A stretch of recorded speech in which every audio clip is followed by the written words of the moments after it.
ETV ప్రేక్షకులకి నమస్కారం. శుభమస్తు కార్యక్రమానికి స్వాగతం. ఈనాటి శుభమస్తు కార్యక్రమంలోని గ్రహఫల మంచంలో గ్రహాల యొక్క స్థితిగతులు, వాటి యొక్క శుభాశుభ ఫలితాల గురించి పరిశీలిద్దాం. అలాగే ఈరోజు ద్వాదశ రాశుల వారికి అదృష్ట సంఖ్య, అదృష్ట వర్ణం, ప్రతికూల గ్రహాల దోష నివృత్తికై ఎటువంటి పరిహారాలు పాటించాలి అనేటువంటి విషయాలు తెలుసుకుందాం. ఈరోజు ఇందువారం లేదా సోమవారం, చంద్రుడి యొక్క పరిపాలన పూర్తిగా ఉంటుంది. ఈరోజు మరో విశేషం, శ్రీ రామకృష్ణ పరమహంస జయంతి, అలాగే శ్రీ ఛత్రపతి శివాజీ జయంతి కూడా. ముందుగా నేటి పంచాంగ వివరాలు. శ్రీ శోభకృతునామ సంవత్సరం, ఉత్తరాయణం, శిశిర ఋతువు, మాఘమాసం, శుక్లపక్షం. ఈరోజు తిథి శుద్ధ దశమి, ఉదయం 11:58 వరకు ఉంది. అనంతరం తిథి శుద్ధ ఏకాదశి. నక్షత్రం మృగశిర, మధ్యాహ్నం 1:38 వరకు. రాహుకాలం ఉదయం 7:30 నుంచి 9 వరకు. ఇప్పుడు గ్రహాల యొక్క స్థితిగతులు పరిశీలిద్దాం. బృహస్పతి సంచారం మేషక్షేత్రంలో సవ్యస్థితి మిత్రక్షేత్రం, కేతు సంచారం కన్యాక్షేత్రంలో, కుజ సంచారం మకర క్షేత్రంలో ఉచ్చస్థితి, శుక్ర సంచారం కూడా మకర క్షేత్రంలోనే, బుధ సంచారం కూడా మకర క్షేత్రంలో, రవి శనిలో సంచారం కుంభక్షేత్రంలో, శనికి స్వక్షేత్ర స్థితి, మూల త్రికోణ స్థితి, రవికి శత్రుక్షేత్ర స్థితి, రాహు సంచారం మీనక్షేత్రంలో. ఇది ఈ రోజున్నటువంటి గ్రహస్థితి. దీని ఆధారంగా ద్వాదశ రాశుల వారికి ఏర్పడేటువంటి శుభాశుభ ఫలితాలు గోచారపరంగా సూచనప్రాయంగా తెలుసుకుందాం. ముందుగా మేషరాశి.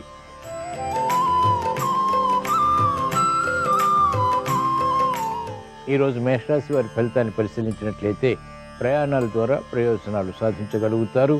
అనిశ్చిత పరిస్థితులు స్థిరంగా నిర్వహించేటువంటి శక్తి సామర్థ్యాలు లభిస్తాయి. ఆశించినటువంటి ప్రయోజనాలు ఆశించినటువంటి విధంగా పూర్తి చేసేటువంటి ప్రక్రియలు లభిస్తాయి. నూతన ఉత్సాహం పెరుగుతుంది. మానసిక క్లేశాలు ఉన్నప్పటికీ ఎదుర్కోగలుగుతారు. అనుకూలంగా మరల్చుకుని విజయాలు సాధించగలుగుతారు. ప్రతిబంధకాలు వ్యాపార రంగం వారికి తగ్గుతాయి. నూతన విధి విధానాలతో కూడినటువంటి కార్యాచరణ వ్యాపారపరంగా లాభిస్తుంది. భాగస్వాములతో మైత్రి కొనసాగుతుంది. ఉత్సాహంతో కూడినటువంటి కార్యకలాపాలు విద్యార్థులకు లాభిస్తాయి. విదేశీ విద్యా ప్రయత్నాలు వంటివి ఉపకరిస్తాయి. నూతన ఉత్సాహం వైద్య వృత్తి వారికి కొనసాగుతుంది. అభివృద్ధి కార్యక్రమాలు న్యాయవాద వృత్తి వారు కొనసాగించగలుగుతారు.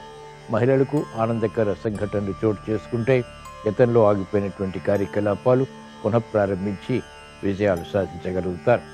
అనుచిత పరిస్థితులు వ్యవసాయ రంగం వారికి తగ్గుతాయి. ఉపాధ్యాయ వృత్తి వారికి గుర్తింపు లభిస్తుంది.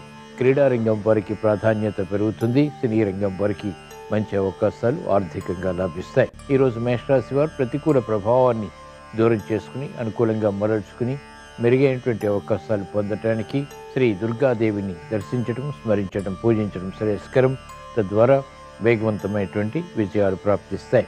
ఈరోజు మేషరాశి వారి అదృష్ట సంఖ్య 2. ఈరోజు మేషరాశి వారి అదృష్ట వర్ణం ఎరుపు.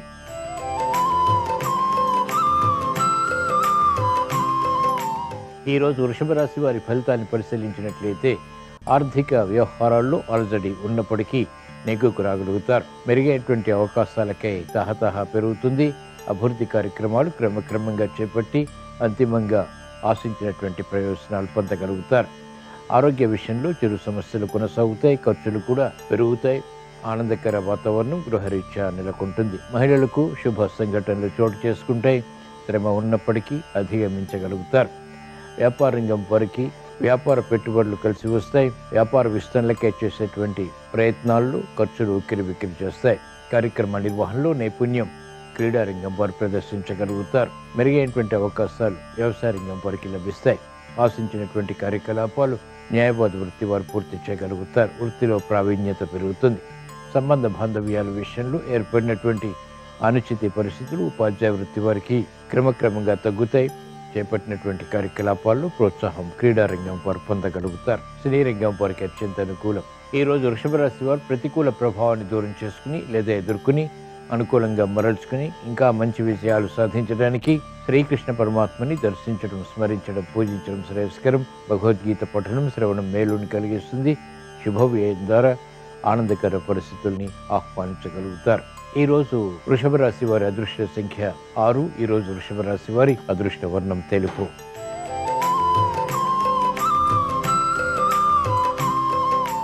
ఈరోజు మిథున రాశి వారి ఫలితాన్ని పరిశీలించినట్లయితే అలంకరణకి ప్రాధాన్యతనిస్తారు. లాభదాయకమైనటువంటి కార్యకలాపాలు ఒక్కొక్కటిగా పూర్తి చేయగలుగుతారు. శుభవార్తలు వింటారు. శుభ సంఘటనలు, వృత్తి, వ్యాపార, ఉద్యోగ సంబంధిత కార్యకలాపాలు నెలకొంటాయి. నూతన కార్యక్రమాలకు శ్రీకారం చుట్టగలుగుతారు. క్రమశిక్షణతో విద్యార్థులకి గుర్తింపు లభిస్తుంది. మెరుగైనటువంటి అవకాశాలు మహిళలు పొందగలుగుతారు. ఆత్మస్థైర్యం పెరుగుతుంది. ఆరోగ్య రక్షణ చేకూరుతుంది. ఆదాయాన్ని పెంపొందింప చేసుకునేటువంటి మార్గాలు వృత్తి, వ్యాపార, ఉద్యోగ సంబంధిత కార్యకలాపాల్లో ప్రబలమవుతాయి. ఆశించినటువంటి కార్యక్రమాలు న్యాయవాద వృత్తి వారికి లభిస్తాయి. వైద్య వృత్తి వారికి సంక్షోభ పరిస్థితులు పరిష్కారానికి నోచుకుంటాయి. క్రమశిక్షణతో కూడినటువంటి కార్యాచరణ ఉపాధ్యాయ వృత్తి వారికి లాభిస్తుంది. సినీ రంగం వారికి ఆర్థిక సంబంధిత లావాదేవీలు కలిసి వస్తాయి.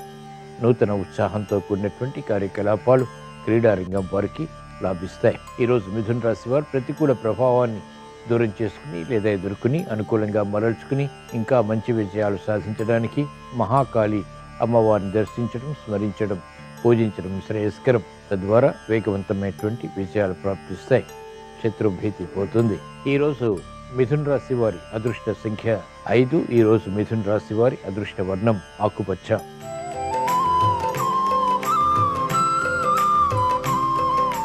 ఈరోజు కర్కాటక రాశి వారి ఫలితాన్ని పరిశీలించినట్లయితే అనుచిత పరిస్థితులు ఆర్థికంగా ఉన్నప్పటికీ నెట్టుకురాగలుగుతారు.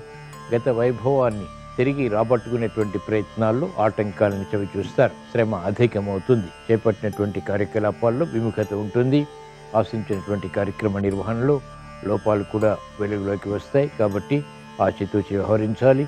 సంభాషణల విషయంలో ముఖ్యంగా జాగ్రత్తలు కూడా పాటించాలి. మెరుగైనటువంటి అవకాశాలు మహిళలకు తగ్గుతాయి. ఆరోగ్య రక్షణ తగ్గుతుంది. చేపట్టినటువంటి కార్యకలాపాలు పదే పదే చేయవలసినటువంటి ఆవశ్యకత ఉంటుంది. వ్యాపార రంగం వారికి పోటీ పెరుగుతుంది. ప్రతిబంధకాలు ప్రబలమవుతాయి. మెరుగైనటువంటి అవకాశాలు ఆశించినటువంటి విధంగా పొందలేకపోతారు. ఆర్థిక వ్యవహారాల్లో జాగ్రత్తలు పాటించాలి. అనిశ్చిత పరిస్థితులు వ్యవసాయ రంగం వారికి ఉంటాయి. ఆశించినటువంటి కార్యకలాపాలు న్యాయవాద వృత్తి వారు పూర్తి చేయలేకపోతారు. మెరుగైనటువంటి కార్యక్రమ నిర్వహణ వైద్య వృత్తి వారు కొనసాగించినప్పటికీ సంతృప్తి లోపిస్తుంది. ఆశించినటువంటి కార్యకలాపాలు సినీ రంగం వారు కొనసాగించలేకపోతారు. ఆర్థిక వ్యవహారాల్లో ఆచితూచి వ్యవహరించాలి. ఉపాధ్యాయ వృత్తి వారికి విఘ్నాలు వృత్తిపరంగా కొనసాగుతాయి. అనుకున్నది ఒకటి, జరిగేది మరొకటి రీతిలో కార్యక్రమాలు కొనసాగుతాయి. ఈరోజు కర్కాటక రాశి వారు ప్రతికూల ప్రభావాన్ని దూరం చేసుకుని లేదా ఎదుర్కొని అనుకూలంగా మరల్చుకుని అష్టమ శని ద్వారా ఇతర గ్రహ ప్రతికూలత ద్వారా ఏర్పడేటువంటి విపత్కర పరిస్థితులు దూరం చేసుకోవటానికి శ్రీ లక్ష్మీ నరసింహస్వామిని దర్శించడం, స్మరించడం, పూజించడం శ్రేయస్కరం. ఈరోజు కర్కాటక రాశి వారి అదృష్ట సంఖ్య 2. ఈరోజు కర్కాటక రాశి వారి అదృష్ట వర్ణం తెలుపు.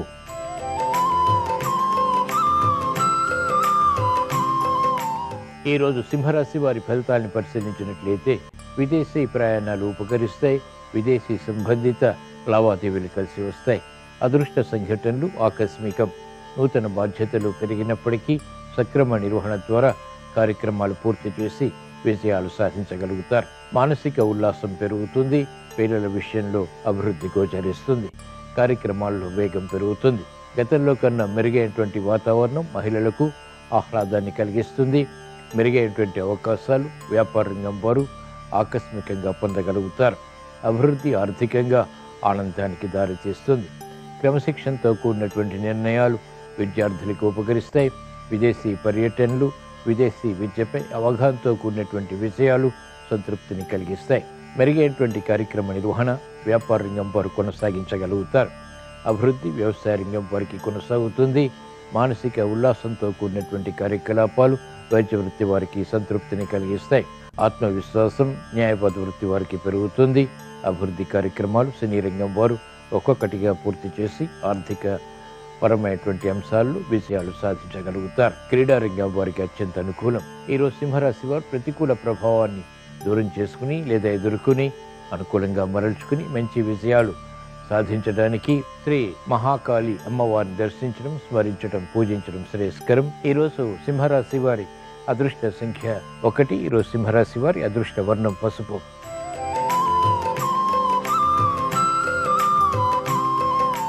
ఈరోజు కన్యారాశి వారి ఫలితాలను పరిశీలించినట్లయితే ఆర్థిక వ్యవహారాల్లో అలజడి ఉంటుంది. అవమానకర సంఘటనలు కొనసాగుతాయి. గతంలో ఆగిపోయినటువంటి కార్యకలాపాలు ఇంకా పూర్తి చేయలేకపోతారు. అభివృద్ధి కుంటుపడుతుంది. శక్తి సామర్థ్యాలు ఉన్నప్పటికీ నిరూపించుకోలేనటువంటి పరిస్థితులు విస్మయాలకి దారితీస్తాయి. శత్రువులపై మాత్రం విజృంభించగలుగుతారు. కోర్టు సంబంధిత కార్యకలాపాల్లో విజయాలు కూడా ప్రాప్తిస్తాయి. న్యాయవాద వృత్తి వారికి అత్యంత అనుకూలం. మహిళలకు ఆరోగ్య రక్షణ తప్పనిసరి. ఆర్థిక విషయాల్లో అలజడి కూడా ఉంటుంది. వ్యాపార రంగం వారికి ఆకస్మిక ప్రతికూల మార్పులు వృత్తిపరంగా ఉన్నప్పటికీ ఎదుర్కోగలుగుతారు, తట్టుకోగలుగుతారు. అంతిమ విషయాలు సాధించగలుగుతారు. ప్రతిబంధకాలు సినీ రంగం వారికి ఎదురవుతాయి.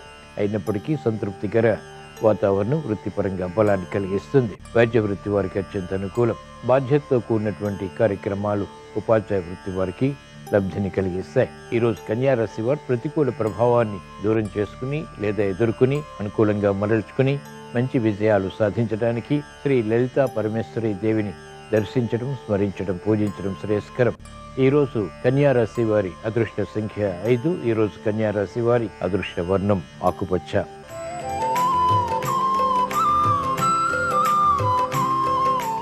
ఈరోజు తులారాశి వారి ఫలితాన్ని పరిశీలించినట్లయితే సంబంధ బాంధవ్యాలు మెరుగవుతాయి. మెరుగైనటువంటి అవకాశాలు వృత్తి, వ్యాపార, ఉద్యోగ సంబంధిత కార్యకలాపాల్లో పొందగలుగుతారు. స్థిరాస్తి విక్రయాల ద్వారా ఆదాయాన్ని పెంపొందింప చేసుకోగలుగుతారు. మానసిక క్లేశాలు తగ్గుతాయి. ఉల్లాసభరితమైనటువంటి వాతావరణం వృత్తి, వ్యాపార, ఉద్యోగ సంబంధిత కార్యకలాపాల్లో బలాన్ని కలిగిస్తుంది. నూతన ఆలోచన విధానంతో కూడినటువంటి కార్యకలాపాలు కొనసాగించగలుగుతారు. ప్రతిబంధకాలు వ్యాపార రంగం వారికి తగ్గుతాయి.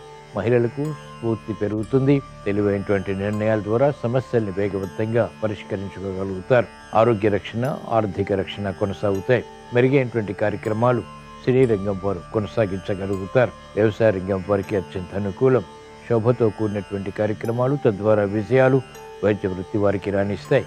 న్యాయవాద వృత్తి వారికి విజయాలు తథ్యం. మెరుగైనటువంటి కార్యకలాపాలు విద్యార్థులు సమయస్ఫూర్తితో పూర్తి చేయగలుగుతారు. అభద్రతాభావం సాఫ్ట్వేర్ రంగం వారికి తగ్గుతుంది.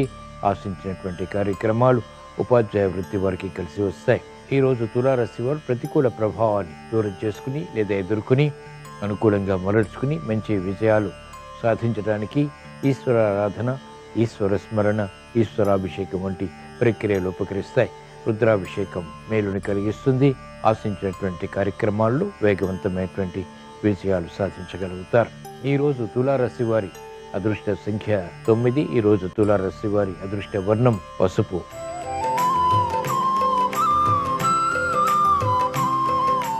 ఈరోజు వృశ్చిక రాశి వారి ఫలితాన్ని పరిశీలించినట్లయితే మానసిక ధైర్యం కొనసాగుతుంది. మానసిక భీతి కూడా ఉంటుంది. చేపట్టినటువంటి కార్యకలాపాలు దూకుడు స్వభావంతో పూర్తి చేయగలుగుతారు. ఆశించినటువంటి కార్యక్రమాలు వేగవంతంగా పూర్తి చేయాలనేటువంటి తపన పెరుగుతుంది. స్థిరాస్తి విషయాలు అనుకూలం. భూ సంబంధిత లావాదేవీలు కలిసి వస్తాయి. శత్రుత్వాలు ఉన్నప్పటికీ అనుకూలంగా మరల్చుకుని మెరుగైనటువంటి అవకాశాలకై చేసేటువంటి ప్రయత్నాలు కలిసి వస్తాయి. గతంలో కన్నా మెరుగైనటువంటి వాతావరణం వృత్తి, వ్యాపార, ఉద్యోగ సంబంధిత కార్యకలాపాల్లో బలాన్ని కలిగిస్తుంది. ఆరోగ్యం పర్వాలేదు. నూతన బాధ్యతలు వ్యాపార రంగం వారికి పెరుగుతాయి. కృషితో కూడినటువంటి నిర్ణయాల ద్వారా విజయాలు అంతిమంగా పొందగలుగుతారు. గందరగోళ పరిస్థితులు ఉన్నప్పటికీ ఉపాధ్యాయ వృత్తి వారికి అనుకూలత కూడా ఉంటుంది. విద్యార్థులకి సంకట పరిస్థితుల నుంచి విముక్తి లభిస్తుంది. మహిళలకు ఆనందకర వాతావరణం గృహపరంగా ప్రారంభమవుతుంది. చేపట్టినటువంటి కార్యకలాపాలు ప్రోత్సాహాన్ని సినీ రంగం వారికి కలిగిస్తాయి. ఆశించినటువంటి కార్యక్రమాల్లో అవకతవకలు క్రీడా రంగం వారు సరి చేసుకోగలుగుతారు. అభివృద్ధి పొందగలుగుతారు. ఈరోజు వృశ్చిక రాశి వారు ప్రతికూల ప్రభావాన్ని దూరం చేసుకుని లేదా ఎదుర్కొని అనుకూలంగా మరల్చుకుని మంచి విజయాలు సాధించడానికి శ్రీ మహావిష్ణువుని దర్శించడం, స్మరించడం, పూజించడం శ్రేయస్కరం. ఈరోజు వృశ్చిక రాశి వారి అదృష్ట సంఖ్య 1. ఈరోజు వృశ్చిక రాశి వారి అదృష్ట వర్ణం పసుపు.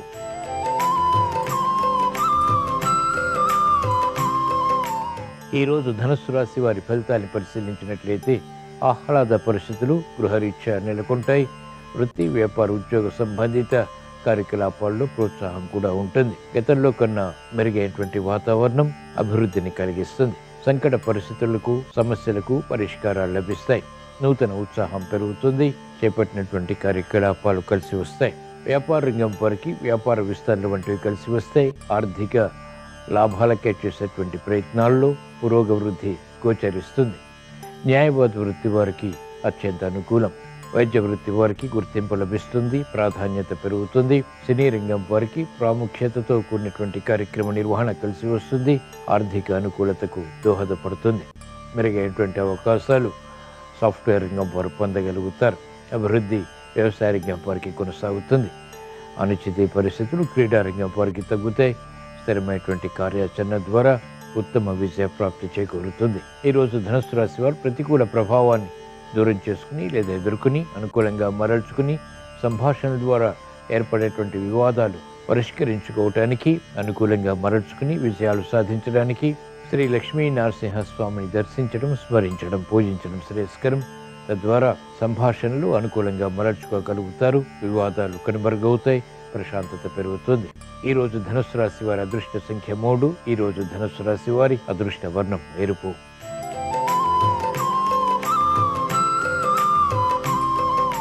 ఈరోజు మకర రాశి వారి ఫలితాన్ని పరిశీలించినట్లయితే ఆర్థిక వ్యవహారాల్లో అలజడి ఉంటుంది.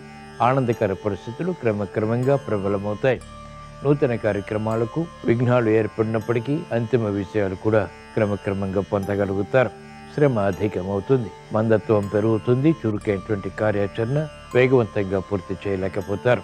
అభివృద్ధి విషయాల్లో ఆటంకాలు కూడా ఎదురవుతాయి. విద్యార్థులకి గట్టి కృషి తప్పనిసరి. చేపట్టినటువంటి కార్యకలాపాల్లో మెరుగైనటువంటి అవకాశాలు క్రమక్రమంగా మాత్రమే పొందగలుగుతారు. అనిశ్చిత పరిస్థితులు వ్యాపార రంగం వారికి ఆర్థికంగా కొనసాగుతాయి. స్త్రీ రంగం వారికి ప్రాముఖ్యత తగ్గుతుంది. మంచి అవకాశాలు సద్వినియోగపరచుకోలేకపోతారు. ఉపాధ్యాయ వృత్తి వారికి విఘ్నాలు వృత్తిపరంగా కొనసాగుతాయి. అభివృద్ధి కార్యక్రమాల్లో ఆశించినటువంటి ప్రయోజనాలు క్రీడా రంగం వారికి మెల్లమెల్లగా లభిస్తాయి. ప్రత్యర్థులు బలపడతారు. ఆశాజనకమైనటువంటి వాతావరణం మహిళలు పొందగలుగుతారు. గృహ విషయాల్లో, వృత్తి, వ్యాపార, ఉద్యోగ సంబంధిత కార్యకలాపాల్లో కూడా ఆచితూచి వ్యవహరించాలి. తొందరపాటు స్వభావం, తొందరపాటు నిర్ణయాల ద్వారా సమస్యలు ఎదురవుతాయి. కాబట్టి జాగ్రత్తలు తప్పనిసరి. ఈరోజు మకర రాశి వారు ప్రతికూల ప్రభావాన్ని దూరం చేసుకుని లేదా ఎదుర్కొని అనుకూలంగా మరల్చుకుని విజయాలు సాధించడానికి ఈశ్వరారాధన, ఈశ్వర స్మరణ, ఈశ్వరాభిషేకం వంటి ప్రక్రియలు ఉపకరిస్తాయి. రుద్రాభిషేకం మేలుని కలిగిస్తుంది. చాంచల్య స్వభావం స్థిరంగా మరల్చుకుని విజయాలు సాధించగలుగుతారు. ఈ రోజు మకర రాశి వారి అదృష్ట సంఖ్య 6. ఈ రోజు మకర రాశి వారి అదృష్ట వర్ణం తెలుపు.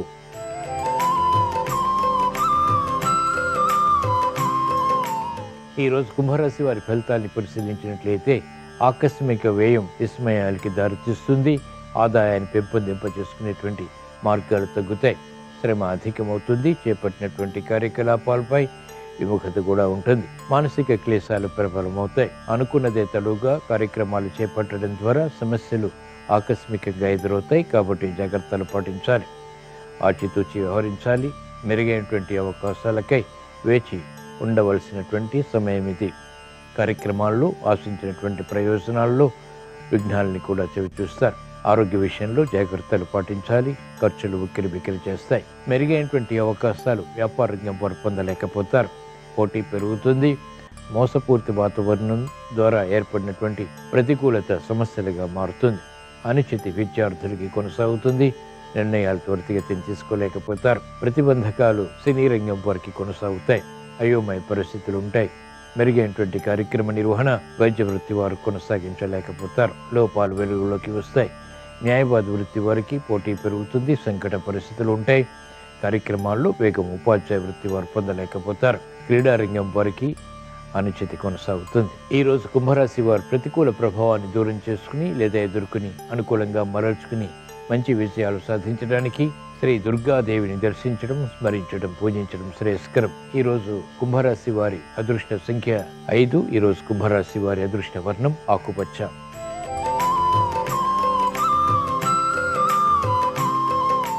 ఈరోజు మీనరాశి వారి ఫలితాన్ని పరిశీలించినట్లయితే ఆర్థిక వ్యవహారాలు కలిసి వస్తాయి. భూ సంబంధిత లావాదేవీల్లో మెరుగైనటువంటి అవకాశాలు చేజిక్కించుకోగలుగుతారు. శ్రమ అధికంగా ఉన్నప్పటికీ చేపట్టినటువంటి కార్యకలాపాలు పదే పదే చేయవలసి వచ్చినప్పటికీ సంతోషకర వాతావరణం ద్వారా వాటిని పూర్తి చేసి బలాన్ని పెంపొందింప చేసుకోగలుగుతారు. అభివృద్ధి ఆర్థికంగా కొనసాగుతుంది. మానసిక క్లేశాలు తగ్గుతాయి. చేపట్టినటువంటి కార్యకలాపాలపై ప్రోత్సాహం పెరుగుతుంది. ఆర్థిక వ్యవహారాలు వ్యాపార రంగం వారికి కలిసి వస్తాయి. మహిళలకు అత్యంత అనుకూల కాలం. వివాహాది శుభకార్యాలు నెరవేరుతాయి. ఆశించినటువంటి కార్యక్రమాల్లో ప్రోత్సాహం ఆర్థికంగా లభిస్తుంది. శుభశకునాలు గోచరిస్తాయి. శుభవార్తలు వింటారు. అభివృద్ధి క్రీడారంగం వారికి కొనసాగుతుంది. ఆశించినటువంటి కార్యక్రమాలు వైద్య వృత్తి వారు పూర్తి చేయగలుగుతారు, గుర్తింపును పొందగలుగుతారు. న్యాయవాద వృత్తి వారికి ప్రాధాన్యత పెరుగుతుంది. కీలక బాధ్యతలు, తద్వారా విజయాలు, అభివృద్ధికి దోహదపడతాయి. ఉపాధ్యాయ వృత్తి వారికి గౌరవప్రదమైనటువంటి కార్యక్రమ నిర్వహణ ద్వారా గుర్తింపు లభిస్తుంది. ఈ రోజు మీనరాశి వారు ప్రతికూల ప్రభావాన్ని దూరం చేసుకుని లేదా ఎదుర్కొని అనుకూలంగా మరల్చుకుని మంచి విజయాలు సాధించడానికి శ్రీ మహాలక్ష్మీ దేవిని దర్శించడం, స్మరించడం, పూజించడం శ్రేయస్కరం. శ్రీ సూక్త పఠనం శ్రవణం, అలాగే కనకదారస్తం వంటి స్తోత్ర పఠనం శ్రవణం వంటి కార్యక్రమాలు ఉన్నతిని కలిగిస్తాయి. ఆర్థిక విషయాల్లో అడజడిని దూరం చేసి విజయాలను కలిగిస్తాయి. శుభవార్తలు వింటారు. ఈ రోజు మీనరాశి వారి అదృష్ట సంఖ్య 1. ఈ రోజు మీనరాశి వారి అదృష్ట వర్ణం తెలుపు. ఇవి ఈ రోజు ద్వాదశ రాశుల వారికి ఏర్పడేటువంటి శుభాశుభ ఫలితాలు. ద్వాదశ రాశుల వారికి ఆరోగ్య రక్షణ చేకూరాలని, ఆర్థిక విజయాలు ఏర్పడాలని, క్లిష్ట సమస్యలు పరిష్కరింపబడాలని, ఆశించినటువంటి కార్యక్రమాల్లో విజయాలు సాధించాలని సోమవారం సందర్భంగా ఈశ్వరుని స్మరిస్తూ ప్రార్థిస్తూ స్వస్తి. శ్రీరస్తు శుభమస్తు. సోమవారానికి అధిపతి చంద్రుడు కాబట్టి మానసిక ప్రశాంతతను పొందటానికి, చంద్రగ్రహాన్ని ప్రసన్నం చేసుకోవటానికి సోమవారం రోజు స్నానం చేసే నీటిలో కొన్ని తెల్లటి పుష్పాలను కలిపి, అలాగే శంఖ జలాలు స్నానం చేసే నీటిలో కలిపి ఆ నీటితో స్నానాన్ని ఆచరించాలి. అలాగే చంద్రుడికి ప్రియమైన దిక్కు వాయువ్య దిక్కు కాబట్టి సోమవారం స్నానం చేసిన తర్వాత గృహంలో వాయువ్యం మూల ఒక మట్టి ప్రమిదను ఉంచి దానిలో ఆవు నెయ్యి పోసి 2 ఒత్తులు విడిగా వేసి దీపాన్ని వెలిగించాలి. దీన్ని చంద్రదీపం అంటారు. సోమవారం ఈ చంద్రదీపం వెలిగించడం ద్వారా మానసిక ప్రశాంతత కలుగుతుంది. అలాగే గోమాతకి సోమవారం రోజు అరటిపండు ఆహారంగా తినిపిస్తే చంద్రుడిని ప్రసన్నం చేసుకోవచ్చు. అలాగే నానబెట్టినటువంటి బియ్యము, అరటిపండు కలిపి గోమాతకు సోమవారం ఆహారంగా తినిపించడం ద్వారా సర్వశుభాలను సిద్ధింపజేసుకోవచ్చు. 1.25 కేజీ బియ్యం తెల్లటి వస్త్రంలో కట్టి సోమవారం ఉదయం 6 నుంచి 7 మధ్యలో కానీ, మధ్యాహ్నం 1 గంట నుంచి 2 గంటల మధ్యలో కానీ, రాత్రి 8 గంటల నుంచి 9 గంటల మధ్యలో కానీ దానంగా ఇచ్చినట్లయితే చంద్రగ్రహాన్ని సంపూర్ణంగా ప్రసన్నం చేసుకోవచ్చు. అలాగే చంద్రశేఖరుడైన పరమేశ్వరుడికి సోమవారం ఆవు పాలతో కానీ, ఆవు పెరుగుతో కానీ అభిషేకించడం ద్వారా చంద్రగ్రహాన్ని ప్రసన్నం చేసుకోవచ్చు. చంద్రుడికి అధిష్టాన దేవత శ్రీ మహాలక్ష్మీదేవి కాబట్టి సోమవారం సందర్భంగా శ్రీ మహాలక్ష్మీదేవిని తెల్లటి పుష్పాలతో పూజించడం ద్వారా, తెలుపు పదార్థాలు లక్ష్మీదేవికి నివేదించడం ద్వారా చంద్రగ్రహం అనుగ్రహాన్ని పొందడంతో పాటుగా లక్ష్మీ కటాక్షానికి సులభంగా పాత్రలు కావచ్చు.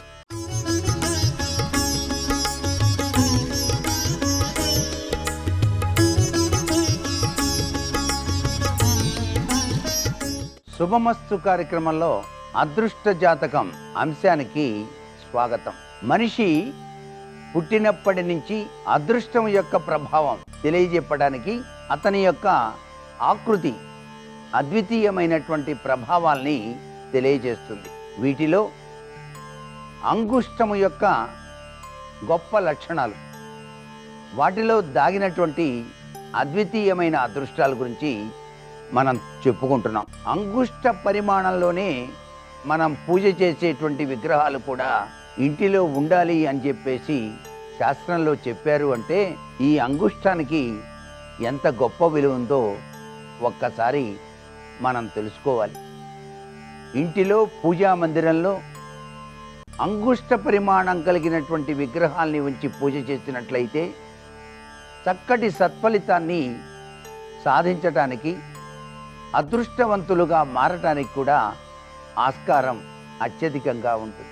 అందుకనే గొప్ప గొప్ప ఖ్యాతి గడించినటువంటి వారికి అంగుష్టము యొక్క లక్షణాలని బట్టి వారి యొక్క స్థితిగతులను అంచనా వేసేటువంటి లక్షణం మనం గమనించవచ్చు. ఈ అంగుష్టం కనుక కొద్దిగా వంపు తిరిగి ఉన్నట్లయితే సాంఘికంగాను అనేక రంగాలలో అభివృద్ధిని సాధించడమే కాకుండా కంగోత్త విషయాన్వేషణ అనేటువంటిది కూడా వీరు చేయటానికి ఆస్కారం అత్యధికంగా కనిపిస్తుంది. అంతేకాదు వీరికున్న అదృష్టం ఏమిటంటే జీవితంలో డబ్బు కొరత అనేటువంటిది ఎప్పుడూ ఏర్పడదు. జీవితంలో డబ్బు కొరత అనేటువంటిది ఏర్పడకుండా ఉండేటువంటి అద్వితీయమైనటువంటి ప్రభావం ఈ యొక్క అంగుష్ట లక్షణంగా మనం గ్రహించాల్సి ఉంటుంది. జీవితం యొక్క చివరి దశలో కూడాను సాఫీగా వీరు కొనసాగించడానికి ఆస్కారం ఎక్కువగా కనిపిస్తుంది. అంటే భగవంతుని యొక్క దివ్యవంతమైన అనుగ్రహం వీరికి చక్కగా ఉంటుంది అన్నమాట. ఇక్కడ మనం గమనించవలసినటువంటి ముఖ్య విషయం ఏమిటంటే ఈ బొటను వేలు పైన ఉన్న రేఖ. ఈ రేఖలో గనక గింజ ఆకృతి గనక ఉన్నట్లయితే, అంటే ఇలా రేఖ ఉండి ఈ రేఖ పైన గింజ ఆకృతి కనుక ఉంటే వారికి జీవించి ఉన్నంతకాలం ఎటువంటి అనారోగ్య లక్షణాలు లేకుండా హాయిగా ఆనందంగా జీవితాన్ని గడుపుతారు సుమా. ఇదే రేఖ గనక స్ట్రైట్గా ఉండి ఈ యొక్క గణుపు పెద్దదిగా గనక ఉన్నట్లయితే వీరు జీవితంలో ఆవేదనతో కూడిన ఆనందాన్ని పొందుతారు. అంటే మొట్టమొదటిసారిగా ఆవేదన వస్తుంది, తర్వాత ఆనందం వస్తుంది వీరికి. అంటే కష్టపడి వృద్ధిలోకి రావడం సంభవిస్తుంది.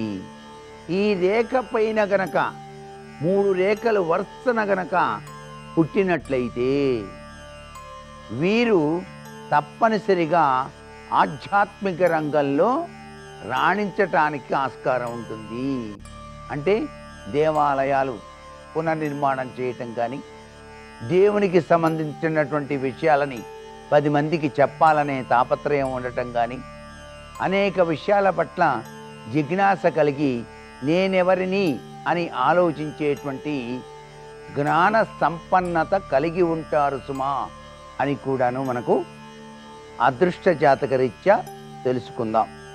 అంతేకాకుండా ఈ చిటికిన వేలు పొడవు, ఈ అంగుష్టం యొక్క పొడవు, ఈ 2 గనక చూసినట్లయితే సరి సమానంగా గనక ఉన్నట్లయితే వీరికి చెప్పలేనంత అదృష్టం వచ్చి తీరుతుంది. చెప్పలేనంత అదృష్టం. ఈ వేళ్ళన్నీ ముయ్యాలి, ఈ 2 వేళ్ళు కూడాను సరి సమానంగా ఉండాలి.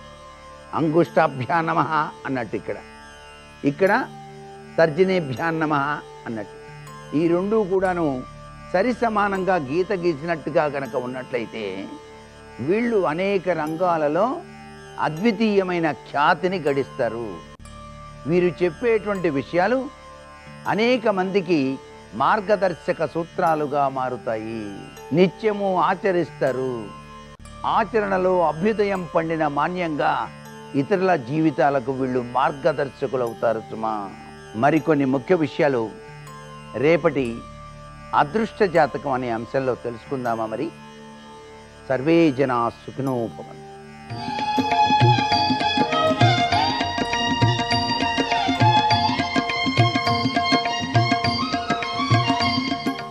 శుభోదయం. శుభమస్తు కార్యక్రమంలో శుభప్రదం అనే అంశానికి స్వాగతం. కొన్ని పరిస్థితులలో ఒకరికి బదులుగా మరి ఒకరు పీటలపైన కూర్చుని పుణ్యకార్యం నిర్వహిస్తే లభించే పుణ్యఫలం ఎవరికి చెందుతుంది? నిర్వహించిన వారికా, సంకల్పం చేసిన వారికా? ఇలాంటి ప్రశ్నలు మనలో పలువురికి ఉత్పన్నం అవుతూ ఉంటాయి. కొన్ని సందర్భాలలో పుణ్యకార్యాలను ఆచరించలేనటువంటి స్థితిలో మనం ఉన్నప్పుడు ప్రత్యామ్నాయంగా మనకు బదులుగా మరి ఒకరిని ఆ పీటలపైన కూర్చుండజేసి కార్యక్రమాన్ని సజావుగా నిర్వహించే విధంగా చర్యలు చేపడుతూ ఉంటాం. ఇలాంటి తరుణంలో లభించే పుణ్యఫలం ఎవరికి చెందుతుంది? శాస్త్రం ఈ విషయంలో నిర్దుష్టమైనటువంటి సూచన చేస్తుంది. ఏ పుణ్యఫలమైనా నలుగురికి సమానంగా అందేలాగా శాస్త్రం విభజన చేసింది. కర్త ఎవరైతే ఈ కర్మ చేస్తున్నారో, పుణ్యకర్మ ఆచరిస్తున్నారో, పీటలపైన కూర్చొని సంకల్పం చేసి పూజాదిగాదులు నిర్వహిస్తున్నాడో అలాంటి వారికి 25% లభిస్తుంది. కారయకుడు ఎవరైతే ఈ కర్మ చేయండి, ఈ పూజ చేయండి అంటూ ప్రోత్సహించాడో, ఆర్థికపరమైనటువంటి వనరులు అందించాడో, మానసికపరమైనటువంటి బలాన్ని అందించారో అలాంటి ఆ కారకుడికి 25% అందాలి అంటూ విభజన చేస్తుంది. అలాగే ఈ కర్మ చేస్తే ప్రయోజనం కలుగుతుంది అంటూ ఎవరైతే బోధించారో ఈ ఇబ్బంది, ఈ దోషం, ఈ కష్టం, ఈ దుఃఖం, ఈ నివారణోపాయం ఇది అంటూ ఎవరైతే ప్రేరణగా నిలిచారో, బోధ చేసి ఆచరించండి అంటూ ప్రోత్సహించారో అలాంటి వ్యక్తికి 3వ భాగంగా 25% లభిస్తుంది అంటూ బోధించినటువంటి ఈ సనాతన వైజ్ఞానిక అంశం శాస్త్రధార. 4వ అంశంగా ఆమోదకుడుగా ఎవరైతే ఈ కర్మ జరిగే సమయంలో చూస్తూ ఉంటారో, ఆమోదం తెలిపి హర్షామోదంతో చక్కగా కరతాళ ధ్వనులు చేస్తూ లేదా భజన చేస్తూ ఆ కార్యక్రమంలో పాలు పంచుకుంటారో అలాంటి ఆమోదించేటటువంటి వారికి 25% పుణ్యఫలం లభించాలి అంటూ చట్టం చేసింది. ఆధ్యాత్మికపరమైనటువంటి ఈ చట్టాలకే స్మృతులు అని పేరు. ఇవి 18. స్మృతులలో చేసిన వారికి ప్రయోజనం, చేయించిన వారికి ప్రయోజనం, చూచేవారికి ప్రయోజనం, చూడండి, చెయ్యండి, ఆచరించండి అంటూ బోధించేటటువంటి వారికి ప్రయోజనం కలిగే పుణ్యఫలాన్ని ఇలా 4గా విభజించడంలో స్వార్థం లేకుండా ఉండాలి అనే బోధన ఉంది. నేను పుణ్యం చేసే నిమిత్తమే ఈ కర్మ చేస్తున్నాను కాబట్టి సంపూర్ణమైన ఫలమంతా కూడా నాకే రావాలి అనేటటువంటి సూక్ష్మమైనటువంటి ఆలోచన చేయరాదు. నాకు మాత్రమే ప్రయోజనం కలగాలి అనే స్వార్థ బుద్ధి పొటమరించరాదు అనేటటువంటి బోధ ఇందులో ఉంది.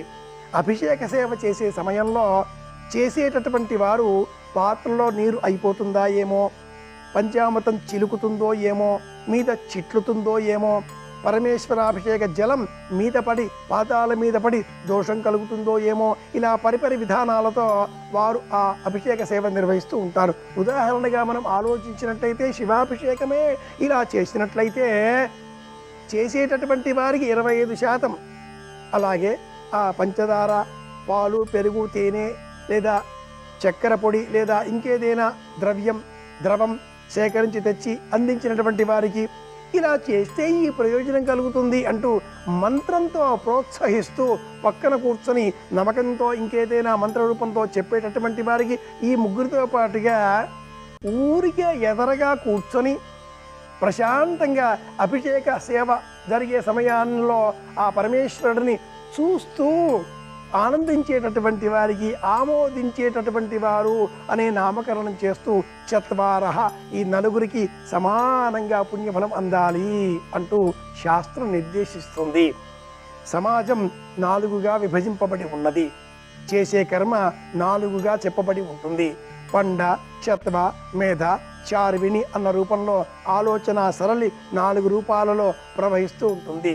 పర, పశ్యంతి, మధ్యమ, వైఖరులలో మనలో ఉండేటటువంటి దైవ సంబంధమైన ఊహాశక్తి 4 రూపాలలో అలా ప్రయాణిస్తూ ఉంటుంది. కనుక 4 కాలాల పాటు నలుగురు ఆనందంగా ఉండాలి అంటే చేసేటటువంటి కర్మ ఒక్కరికే అని కాకుండా సమాజానికి చెందాలి అనేటట్లుగా స్వస్తి ప్రజాభ్య పరిపాలయంతాం అన్న మాట చెప్పడంలో ఇంత అంతరార్థం ఉంది. ఏదైనా కర్మ మనం చేసే సమయంలో మనకు వీలు కానప్పుడు ఇతరుల చేత చేయించినా అంతే ప్రయోజనం చేకూరుతుంది, మనమే చేసినా అంతే ప్రయోజనం చేకూరుతుంది.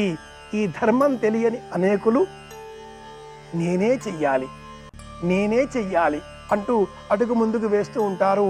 ఇతరులను త్రోసి రాజని తామే చేసే తాపత్రయాన్ని ప్రదర్శిస్తూ ఉంటారు. అలా చెయ్యరాదు. వారు చేసిన 25% పుణ్యఫలం, ఇతరుల చేత చేయించిన 25% పుణ్యఫలం. అయితే ఇతరుల చేత చేయిస్తే కలిగే పుణ్యఫలం కాసింత ఎక్కువ అంటుంది పరిహార విజ్ఞాన శాస్త్రం.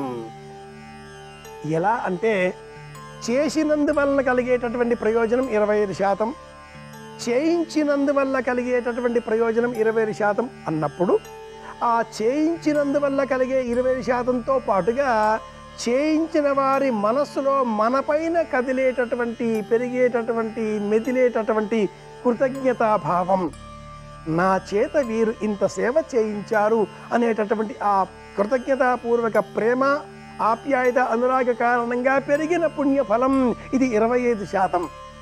కనుక మనంగా చేయకుండా ఇతరుల చేత పుణ్యకార్యాలను నిర్వహింపజేసినట్లయితే 50% పుణ్యఫలాన్ని మనం పెంచుకోగలుగుతాం అంటుంది ఈ శాస్త్రం. ఏ మొక్క కూడా ఆ ఫలాన్ని, ఆ పుష్పాన్ని మనకు అందించినందువలన ప్రతిఫలంగా మన నుంచి డబ్బు ఆశించదు.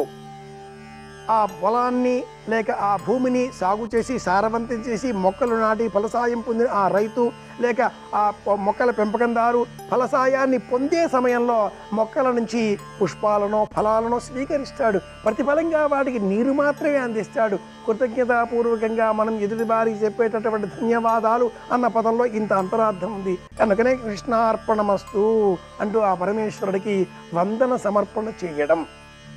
ఏ కార్యక్రమం చేసినా కర్తాకారయితా చైవ ప్రేరక అనుమోదక అనే నలుగురికి సమాన భాగస్వామ్యం ఉండడంతో ఎవరైనా ఏదైనా పుణ్యకార్యం నిర్వహిస్తున్నట్లయితే వెళ్ళి మనం ఎదురుగా కూర్చొని ఆ కార్యక్రమాన్ని చూడాలి. ఊరికే చూడడం కాకుండా ఆమోదించాలి. ఈనాటి కాలంలో ఆలయాలలో అభిషేక సేవ నిర్వహించిన లేక కళ్యాణ కార్యక్రమాలు చేసిన లేక సంగీత సేవ నిర్వహించిన అనేకులు కూర్చొని వారి చేతిలో ఉండే చరవాణితో అనేకములైనటువంటి స్వంత కార్యక్రమాలు నిర్వహిస్తూ ఉంటారు. దీనినే బ్లెండింగ్ విధానం అంటుంది ఆంగ్లం. ఇది ఆమోదయోగ్యం కాదు. ఆమోదించే విధంగా మనం ఆ కార్యక్రమంలో చూస్తూ మనస్సు ద్వారా సంకల్పం చేస్తూ అందులో మనం కూడా లీనం అయితే చూచే వల్ల వచ్చేటటువంటి 25% పుణ్యఫలం, ఆ చూడడంతో పాటుగా ఏదైనా వస్తువును మనం సేకరించి తీసుకువెళ్ళి ఇచ్చినట్లయితే సమర్పించిన కారణంగా వచ్చేటటువంటి 25% పుణ్యఫలం, మంత్రాన్ని లేక శ్లోకాన్ని మనసులో ఆ దైవనామాన్ని స్మరించడం ద్వారా వచ్చేటటువంటి 25% పుణ్యఫలం, ఇలా పరిపరి విధాలుగా మనం పుణ్యఫలం పెంచుకోవచ్చును. కనుక త్రికరణములుగా మనస్సు, వాక్కు, అంతఃకరణములతో ఆ కర్మను ఆచరించాలి అని కూడా శాస్త్రం ఇందుకే తెలియజేస్తుంది. మనోవాక్కాయ కర్మలతో ఆచరించాలి అని చెప్పడంలో ఉండే అంతరార్థం ఇది. మనస వాచ కర్మణ త్రికరణ శుద్ధిగా అని చెప్పడంలో ఉండేటటువంటి అంతరార్థమే ఇది. కనుక మనం చేసే కర్మ మన చేతనైనప్పుడు మనం చేస్తూ, అది అభిషేక సేవ కావచ్చు, కళ్యాణం కావచ్చు, దేవతారాధన కావచ్చు, సమాజ సేవ కావచ్చు, ఒక మొక్కల పెంపకం కావచ్చును గాక మనం చేస్తూ మనతో పాటుగా నలుగురికి, ఐదుగురికి, యథాశక్తి 10 మందికి ఆ ప్రయోజనం కూడా వివరిస్తూ వారిని కూడా కలుపుకోవాలి. సంగచ్చధ్వం సంవదధ్వం సర్వో మనసి జానతాం అనేటటువంటి వేదవాక్యంలో ఉన్న ప్రమాణమే ఇది. ఒక మొక్క మనం నాటి ఇతరుల చేత నీరు పోయించి మరి ఒకరి చేత ఆ భూమిని సరిగా శుభ్రంగా చతులుగా ఉండే విధంగా ఏర్పాటు చేసి రక్షణ వలయంగా కంచె ఏర్పాటు చేసే బాధ్యత మరి ఒకరికి అప్పగించి ఇలా నలుగురు కలిస్తేనే అది సమాజం అవుతుంది. నలుగురు కలిస్తేనే ఆ మొక్క ఎదిగి మహావృక్షమై మనకు నీడనిస్తుంది, ఫలసాయాన్ని ఇస్తుంది. కనుక చేసే పుణ్య ఫలం చేసేవారికి మాత్రమే కాకుండా చేయించే వారికి కూడా చెందుతుంది. తెలుసుకున్నాం కనుక తొందరపాటు లేకుండా ఏ పుణ్యకర్మ చేసినా కలిసి చేద్దాం, కలిసి పుణ్యఫలం పెంచుకుందాం. మళ్ళీ రేపు కలుసుకుందాం. శుభమస్తు. శ్రీరామ జయం.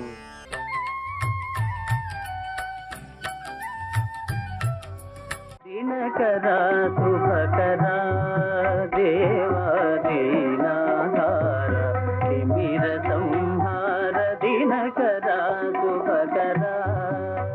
పాండవులు గెలిచారు అంటే ఆ సూర్యనారాయణమూర్తి యొక్క అనుగ్రహమే కృష్ణమూర్తి యొక్క అనుగ్రహంగా ప్రసరణం జరిగింది పాండవుల యందు. ఒకానొక సందర్భంలో విరాట పర్వంలో ఎంత కీలక ఘట్టం సంభవించిందో అలాగే యుద్ధం జరుగుతున్న రోజులలో కూడా అంత కీలకమైనటువంటి సన్నివేశము ఏర్పడింది. ఒకప్పుడు సింధు సౌరాష్ట్ర దేశములను పరిపాలించినటువంటి వృద్ధక్షత్రుడు అనబడేటటువంటి ఒక మహారాజుకి కుమారుడు కలిగాడు. ఆ కుమారుడికి జయద్రథుడు అని పేరు పెట్టుకున్నాడు. ఆయననే సైంధవుడు అంటూ ఉంటారు. ఆ కుమారుడు పుట్టిన తరువాత అశరీరవాణి పలికింది, నీ కొడుకు పుట్టాడని సంతోషిస్తున్నావు, కానీ నీ కుమారుడు ఏమరపాటుతో ఉండగా ఒక ఉత్తమ క్షత్రియుడి యొక్క బాణము చేత వీడి తల తెగి పడిపోతుంది అని. తన కొడుకు తల, ఆ కొడుకు అప్రమత్తుడై ఏదో వేరు విషయం మీద శంకతో ఉండగా ఉత్తమ క్షత్రుడి యొక్క బాణానికి తన కొడుకు తల తెగి పడిపోతుంది అన్న మాట అశరీరవాణి అనడం విన్నటువంటి వృద్ధక్షత్రుడు కొడుకు ఎక్కడ మరణిస్తాడో అని బెంగ పెట్టుకుని శాపం ఇచ్చాడు. నా కొడుకు తల ఎవడు తెగగొడతాడో, ఎవడు భూమి మీద పడేస్తాడో, నా కొడుకు తల భూమి మీద పడేసినటువంటి వాడి తల 100 చెక్కలవుగాక అన్నాడు. ఆయన ఉద్దేశం ఏమిటి? నా కొడుకు తల ఎవడు భూమి మీద పడేటప్పుడు, భూమి మీద పడేయడంటే ఆయన తల తెగిపోయేటట్టుగా కారణం కాడు అని అతని ఉద్దేశం. అలా శపించాడు. ఎవరికి తెలుస్తుంది? సర్వజ్ఞుడు పరమేశ్వరుడు కాబట్టి ఆయనకు ఒక్కడికే తెలుస్తుంది. ఆ సైంధవుడు దుష్టమైనటువంటి నడవడగలిగినటువంటి వాడు. ఒకానొకప్పుడు ధృతరాష్ట్రుడు తన కుమార్తె అయినటువంటి దుస్సలని సైంధవుడికిచ్చి వివాహం చేశాడు. కాబట్టి ఒక విధంగా పాండవులకు కూడా బావగారయ్యాడు. బావమరిది ఎందుకు లక్షణం ఉంటుంది, బావమరిది బ్రతకగోరుతాడు అని. బావమరిది ఎప్పుడు తన బావగారు బ్రతికుండాలి 100 సంవత్సరములని కోరుకుంటుంటాడంటే దీర్ఘాయుష్మంతుడు కావాలి అని. ఇప్పటి రోజుల్లో అయితే 100 ఏళ్ళు అని నా ఉద్దేశ్యం, కలియుగంలో ఆయు ప్రమాణాన్ని బట్టి. ఎందుకు అంటే చెల్లి యొక్క పసుపు కుంకుమలు ఆయన మీద ఆధారపడ్డాయి. అందుకే ఏ బావమరిదైనా బావగారు బ్రతికుండాలని కోరుకుంటాడు. కాబట్టి అందులో ఇంకా ఏ విధమైన దోషమైన భావన ఉండదు అని నమ్ముతాం.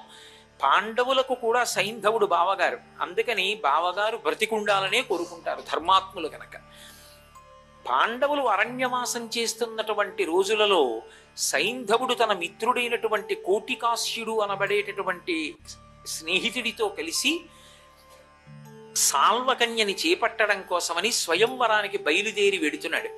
వెడుతూ అరణ్య మార్గంలో వెడుతున్నప్పుడు పాండవులు 5గురు ఏవో ఆహారం పచనం చేయడానికి కావలసినటువంటివి, దర్భలు, యజ్ఞం చేయడానికి కావలసిన సంభారాలు సేకరించడం కోసం అరణ్యంలోకి వెళ్ళారు. వాళ్ళు అరణ్యంలోకి వెళ్ళారు అన్న విషయాన్ని గమనించాడు సైంధవుడు. తన మిత్రుడు కోటికాస్యుడితో వెళ్ళిపోతున్నాడు. ఒక్కతే ఉంది ద్రౌపదీదేవి. పర్ణశాల బయటికి వచ్చి నిలబడి ఉన్నది. ఆమెకి రక్షణగా పురోహితుడు ధౌమ్యుడున్నాడు, పరిచారిక ధాత్రీయిక అని ఆమె ఉంది. అంతే, ఇద్దరే ఉన్నారు. సైంధవుడు తన మిత్రుడితో కబురు చేశాడు ద్రౌపదీదేవికి. కోటికాస్యుడు వచ్చి ఆ వచ్చి నిలబడినటువంటి వాడు సైంధవుడు రథంలో ఉన్నాడు, అంతటివాడు ఇంతటివాడు అని పొగిడాడు. ఆవిడ బంధుత్వాన్ని స్మరించి, నాకు వరసకి అన్నగారు అవుతాడు, ఎందుకంటే దుస్సల యొక్క భర్త కనుక, పాండవులకు బావగారు కనుక నాకు అన్నగారు. అన్నగారు వచ్చినప్పుడు చెల్లెలు ఆతిథ్యం ఇవ్వాలి. అంతటి వాడు వచ్చాడు, పైగా పాండవులకు బావగారు కనుక తాను ఆతిథ్యం ఇచ్చి పంపి తీరాలి అని పర్ణశాలలోకి రమ్మని ఆహ్వానం పంపింది. వచ్చినటువంటి సైంధవుడికి ఆవిడ ఏదో అతిథి మర్యాద సలపబోయింది. కానీ దుష్టమైన ఆలోచనతో ఉన్నటువంటి సైంధవుడు తనకి ద్రౌపదీదేవి పట్ల ఉన్నటువంటి కామాతురతని వెల్లడి చేశాడు. ఆమె నీవు ఇలా ప్రవర్తించకూడదు అని సద్బుద్ధి గరపబోయింది. కానీ ఆ మాటలు వినడానికి సిద్ధంగా లేనటువంటి సైంధవుడు బలవంతంగా ద్రౌపదీదేవిని తీసుకుని రథంలో పెట్టి పట్టుకెళ్ళిపోతున్నాడు. పాపం ధౌమ్యుడు వెంటపడ్డాడు, ధాత్రీకి వెంటపడింది, నచ్చ చెప్పే ప్రయత్నం చేసింది, వినలేదు, తీసుకుని వెళ్ళిపోతున్నాడు. ఆ రథంలో పెట్టి తీసుకుని వెళ్ళిపోతుండగా వెంటపడినా కూడా వినకుండా వేగంగా వెళ్ళిపోతుండగా వాళ్ళు చేసేది లేక వెనక్కి వచ్చేశారు. పాండవులు తిరిగి వచ్చారు. ఇలా సైంధవుడు వచ్చి ద్రౌపదీదేవిని అపహరించాడన్న వార్త చెప్పారు. పాండవులు వెంటపడ్డారు. ఆయన భయపడిపోయి ద్రౌపదీదేవిని కిందకి దింపి పారిపోతున్నాడు. పారిపోతున్నప్పుడు భీముడు అర్జునుడు వెంట తరిమారు. అప్పటి వరకు కలిసి వస్తే బాగుందనుకోవడం, వాతావరణం వెనక్కి తిరిగిందంటే పారిపోవడం వీరుల యొక్క లక్షణం, సిద్ధాంతం లేని వాళ్ళ జీవితం. కాబట్టి ఆయన ఏం చేశాడంటే ద్రౌపదీదేవిని కిందకి దింపేసి అక్కడ ఉన్న పొదలలోకి దూరిపోయాడు. వెనక తరువుకొస్తున్నటువంటి భీమార్జునులు ఒడిసి పట్టుకుని కింద పడేసి ఆయన శరీరాన్ని మల్లయుద్ధంలో విశేషంగా నొచ్చేటట్టుగా చేసి ధర్మరాజు గారు చంపద్దన్నాడు. ఎందుకని? చెల్లెలి భర్త బావగారు, చంపవద్దు, చెల్లెలికి వైధవ్యం వస్తుంది, ఒక్కనాటికి మనం ఆ పని చేయకూడదు, చంపకూడదు అన్నాడు. వెనక అన్నగారి శాసనం ఉంది. కోపాన్ని అణుచుకుని చెక్కులు చెక్కులుగా తలంతా గురిగేశాడు. అంటే అంతకన్నా అవమానం ఇంకొకటి లేదు. యాగ పశువుని కట్టినట్టు రథంలో కట్టి తీసుకొచ్చి ధర్మరాజు గారి యొక్క కాళ్ళ మీద పడేశాడు.